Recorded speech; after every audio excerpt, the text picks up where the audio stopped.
This run is going to be absolute pain. Anyways, welcome to the channel if you haven't seen this before. This is Megabonk. I'm currently attempting to ignore everything and everyone, mostly involving YouTube politics rather than actual politics, because holy shit, with what's going on with the Emru and mixed cheese situation, I've just ignored every single video on it. And all the controversy, I've ignored everything about it, not because I even care about them, but mostly because I'm like, this isn't gonna entertain me, this is just going to make me sad, right? So, if that's the case for a lot of you, please don't watch them, and watch me, because I am totally better content than whatever they're giving. But that's okay. Do I have a plan for this video?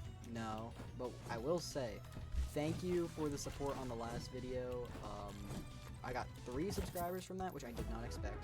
Thank you for 26 subs, I guess. But thank you for 25 subs. Pretty much nobody that watched that video actually subscribed, though, which is unfortunate. But to be fair, most people didn't even make it through the video, which is pretty sure is considered normal by YouTube standards, but it feels weird. It's very weird to me, because for most of the time I'm like, well, why don't people want to watch my full video? But then I remembered, wait, why the fuck should I care? I'm the one creating the content. People will like what I watch if they want to watch it, but if they don't want to watch it, they're not going to watch it, right? So, I don't think I should care that much about it. But I think I've always just, like, been obsessed with popularity, even as a kid, which is unfortunate. So, even just having any sort of success, maybe it's from also a stem that nobody really likes to listen to me, that I care about when they listen to me. Because, like, my mom listens to me, but, like, at the same time, she doesn't really listen to me, you know? Like, she listens to what I say, but she doesn't understand what I say, you know?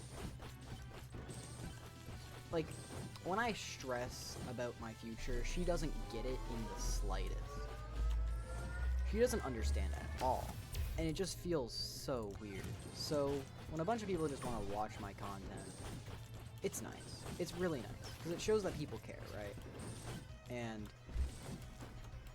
I don't know. I don't know how to explain it without sounding like a little bitch. But no, I was just at my friend's house during a sleepover. I'm going to talk about that in a minute too, by the way. That was a very good night. And all of a sudden, I see it go from 16 to 100 viewers. And my mind just goes agape, and my brain just goes like my mouth drops, and I'm like, what is going on? But I have to keep my cool, because I'm not supposed to be having a really good time with my friends, right? And because we were going to this festival, and this festival was like a Halloween festival, because it's getting close to Halloween, right? And I love Halloween. It's a great holiday. Holy shit. Everything's fine. What's the worst that could happen from forgetting just the simple word of Halloween? It's not like that's gonna do anything. That's not problematic at all. Nothing at all is problematic about that one. No. Ooh, how quickly can I kill you? Oh my god. Not quickly enough. And that's what I'm understanding here. Not quickly enough. Oh, well, I did kill it, but like, oh my god, why? So anyways, back to the story at hand here, I guess. I was going to a Halloween party with my friends, right? And they're like, yeah, let's go there. It's gonna be fun. There's like all these really cool rides we can do. I guess it's more like a fest. It's like what's the word I'm looking for? I can't figure it out right now. Fair? Yeah, a fair. Like, kind of like the fair in Calgary where there's a bunch of like the rodeo fair or whatever the fuck. It doesn't matter. It doesn't matter that much. It doesn't matter. Nobody cares. It's all a simulation anyway. So anyways, yeah, I went to a fair, and it was really fun. I'm not even gonna lie. Normally I hate socializing. Hell, I hate myself afterwards, which is normal. But hey, that was one of the best days I've had in a really long time. Like, by like a long shot. And it's not really even that close, bro. Like all of you. I love y'all, but like, holy shit, that was a great night. I would have never sacrificed, I would have sacrificed anything if it meant I would be able to have that night again, you know? Like, that was amazing. I had so much fun. It's the most fun I've ever had while sober in recent times, and it's not even that close. And I'm so happy about it, because normally I can't do anything sober. And it's not even like, oh, it's not even like, oh, I'm just a socially anxious weirdo and I don't like talking to people. No, I'm not even socially anxious at all. I think I brought this up in the last video. But like, I don't like talking to people. But like, it's not hard for me to talk to people. So we went on this ride. I don't remember what it's called. I'm not gonna say what it's called in case I get doxxed at some point later in the future over this, because that is something that does happen, by the way. And yes, I am predicting that I'm going to be famous. Like, thank you, Mr. Toast. You gave me so much confidence. I'm going to be the most famous man in the world. Oh yeah. Oh yeah. No. Probably not. I'm not like Mr. Beast level quality, but like, to be fair, I don't think Mr. Beast is a good content creator. And not in like the sense that, I don't think he's a good YouTuber.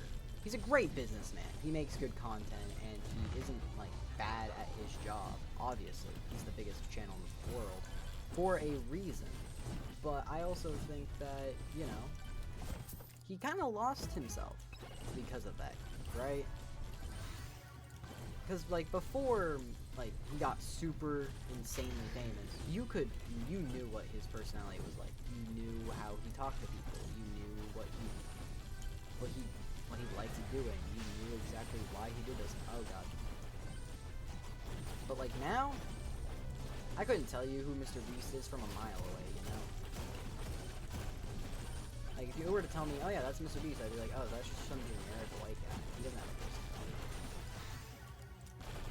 You know? And it's kind of sad watching as a YouTuber slowly loses himself for money. It's a sad process. You might be saying, well, maybe he does enjoy doing that. And if that's true, he probably does, because otherwise he probably wouldn't make content like that constantly. But oh my god, I'm a ninja. Let's go. So anyway, back to the Mr. Beast thing. Yeah, we're gonna talk about Mr. Beast now. I'm completely lost. We've lost the plot. Okay. So back to Mr. Beast.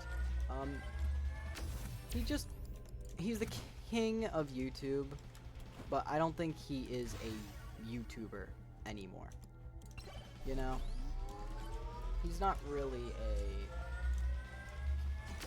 he's not a personality anymore. He's a brand. And brands can have personality. Like, look at Wendy's on Instagram. Holy personality right there. But most will never have a personality because they need to make as much money as possible. Like, that is the goal of a brand, is to make as much money as possible to appease investors. Because there's no way Mr. Beast doesn't have investors at this point, right? Let's be honest here. They have investors. Otherwise they wouldn't be making the content that they do. And, like, at least to this degree, if that makes sense. I don't think he would be as big or nearly as popular if he wasn't a brand. But I think that's kind of sucks, you know? Because now he has to scream in every single one of his videos to keep the retention as high as possible, to make sure as many people watch it. Well, my favorite YouTuber of all time, Technoblade, rest in peace, King, did not have to do that. He was the most monotone guy ever. He was just being himself, and he got 10 million subscribers for it. That's what I mean by it feels like he's not a YouTuber anymore, because he lost his personality to become a brand. You could say the same. I would say the same thing about PewDiePie, but that's just not true. He is still a YouTuber. He still has a personality. He just changed it up. His personality's changed as he got older, so he changed what he does. Like, he doesn't do gaming videos as often anymore. I don't even think he does Ask Bit of Pie anymore. I haven't watched his content in a really long time, so I wouldn't know. But I remember he made a video drawing for 30 days to see how well I can improve, how quickly I can improve. And he improved very quickly, but he wasn't content with it. But, you know, that's completely fine. Because he's still being himself in his content. I think that's genuinely what matters in content, is being yourself. If you can't be yourself when making content, no matter how much money you make, you're not going to you're not going to consistently continue to get views. You will plateau at some point, and I will die on that hill. You will plateau in views. You will plateau as a content creator. At least in my mind, you will plateau as a content creator if you don't be yourself. And obviously, Mr. Beast didn't plateau. That's because he's now a brand. Brands don't ever plateau unless they do something really bad for PR. And when I say really bad, I mean like you have to basically destroy a country. And hell, Nestle destroyed multiple countries' water infrastructures, and they're still fine, so obviously that's not true either. Brands will grow and grow forever, no matter what they do. That's why Mr. Beast will grow and grow and grow. No matter if he used to support a pedophile, or if he used to say slurs, or if he did anything else. No matter what you do, he will grow. Forever. He'll grow until there's nowhere left to grow. That's what a brand does. And that's why I don't respect Mr. Beast as a YouTuber. Because he's no longer a YouTuber. Hell, he made a show. Which isn't necessarily a problem, because Markiplier made a show. But the Markiplier made a show because he always wanted to. Mr. Beast made a show because it's a way to make more money with Squid Game. Right? Because his biggest video of all time was a Squid Game video. So he obviously made a Squid Game TV show. And he got a shit ton of backlash from it, but he hasn't decreased in viewers. Right? I don't know. It just kind of pisses me off that people confuse the two all the time. I just don't know how to explain it without sounding like I'm gonna become a brand. Because I don't want to become a brand. Alpharad is technically a brand now. But at least he sticks to his original personality that he used to have. Or at least keeps his personality in his videos. In the way he makes content, it is still a personality. So, what makes Alpharad, the brand, different from Mr. Beast, the brand? What is the true difference between the two? I mean, I could fucking tell you, but like, this video will be 20 years long. It's that Alpharad as a brand stayed with the original personality, which is why he's still a YouTuber. Jaden Animations is still a YouTuber. Odd Ones Out's a brand. Odd Ones Out isn't a YouTuber anymore. He's also a brand. And some people might be mad about that to me. And I may still like his content, but the way he makes videos, he's a brand now. He's not a content creator. Well, he is, because that's the product he creates. But he's not a YouTuber anymore. He made a show that wasn't really the greatest, but it also wasn't my target audience, so I can't say anything. Pretty sure it got 2 seasons. I might be wrong. I could also be just stupid. But, you know, and everything I'm saying just makes no sense to anybody but me. But that's completely fine as well, because this video doesn't have a script at all,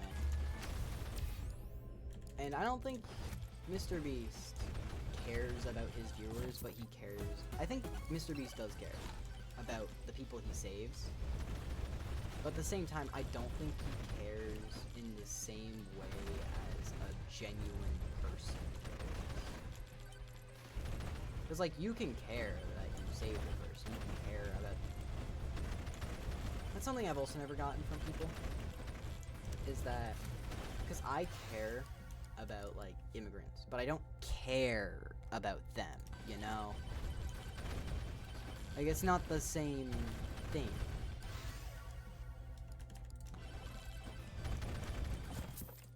Like, the way I care for a person over an IP is completely different, right? The way I care for my family over a friend is different.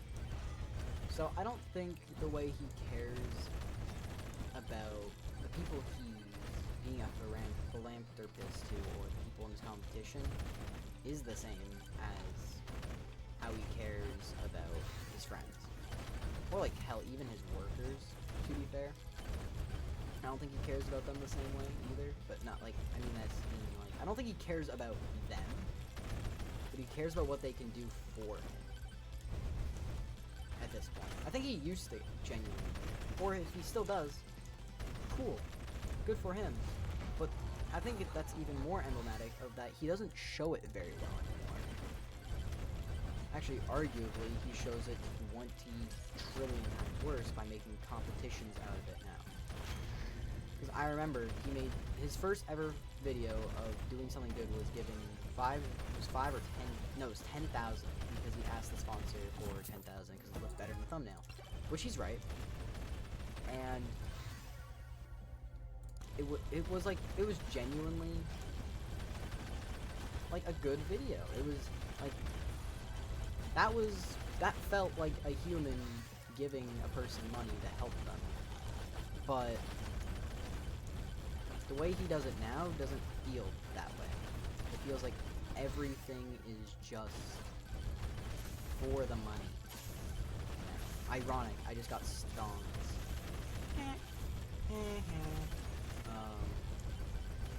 I know, top 10 comedians over here. Everybody laugh. Anyways.